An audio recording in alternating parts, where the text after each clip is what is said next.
klasik di film, di iklan, atau bahkan di ringtone, lalu mikir musik dari zaman kapan ya? Nah, hari ini kita akan mengajak kalian jalan-jalan ke masa lalu, bukan jalan-jalan biasa, tapi jalan-jalan lewat telinga. Dari era barok yang penuh kemegahan sampai ke era klasik rapi dan elegan, dan juga kita akan mencoba ke era romantik yang penuh perasaan. Tenang, ini bukan kuliah yang membosankan ya, atau kata lainnya, anggap aja kita cerita kayak lagi ngobrol santai lah soal musik ya, seperti itu. Lanjut. Jadi sebelum masuk lebih dalam, ini gambaran besarnya dari 3 era utama yang akan kita bahas, yaitu barok itu megah dan penuh hiasan, klasik itu rapi dan terstruktur, romantik itu bebas dan penuh perasaan.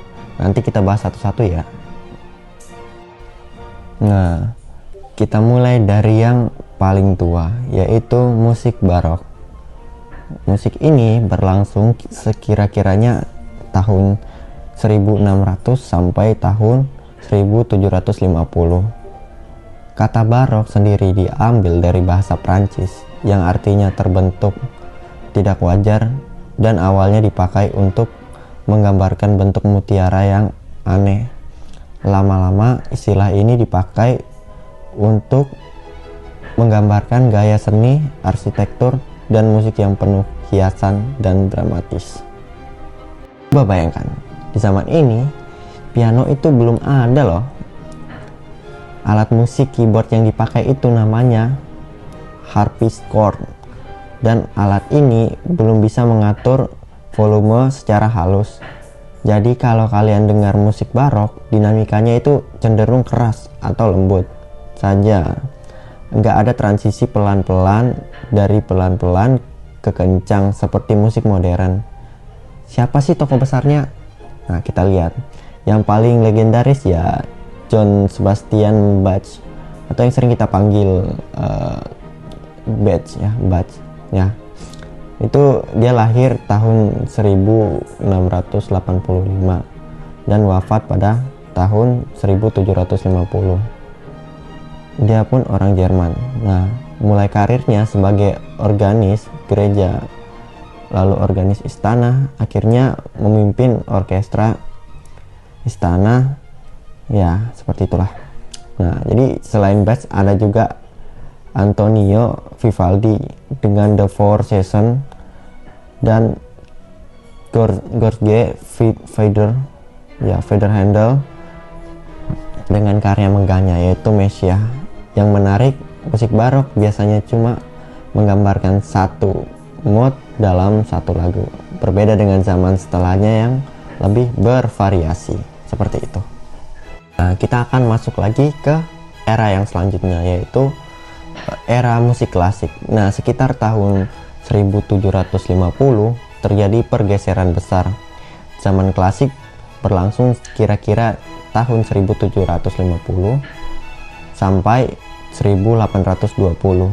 Posisinya pas di antara zaman-zaman barok dan di zaman romantik. Tahun 1750 ini dipilih karena bertepatan dengan wafatnya Bach, semacam simbol pergantian generasi gitu loh. Apa sih yang beda? Nah, kalau barok itu penuh hiasan dan rumit.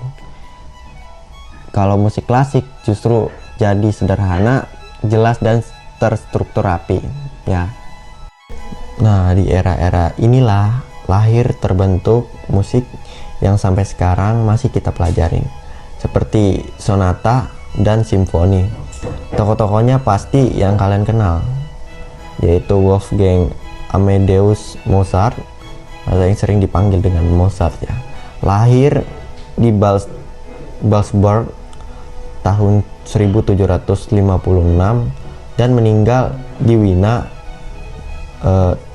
tahun 1791 di usia 35 tahun. Usianya muda banget, tapi karyanya luar biasa. Banyak, sekitar 700 lagu.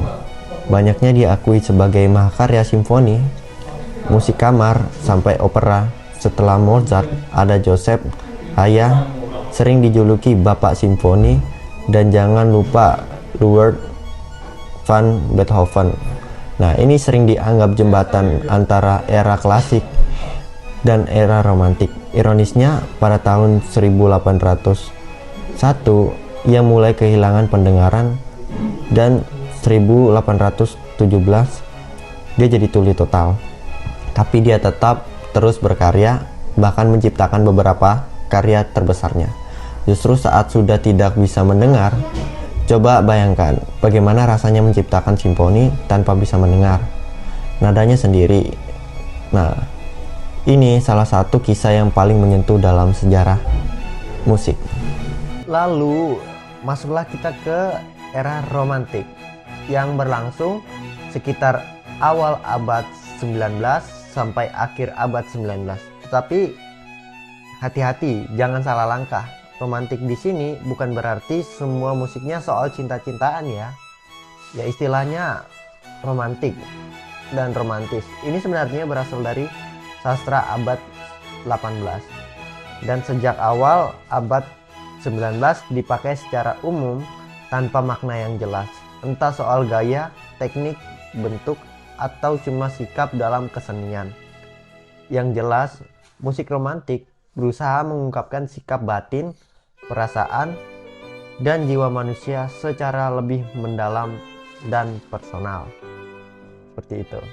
Kalau musik klasik itu rapi dan objektif, musik romantik justru sebaliknya, penuh ekspresi, dramatis, kadang meledak-ledak emosinya.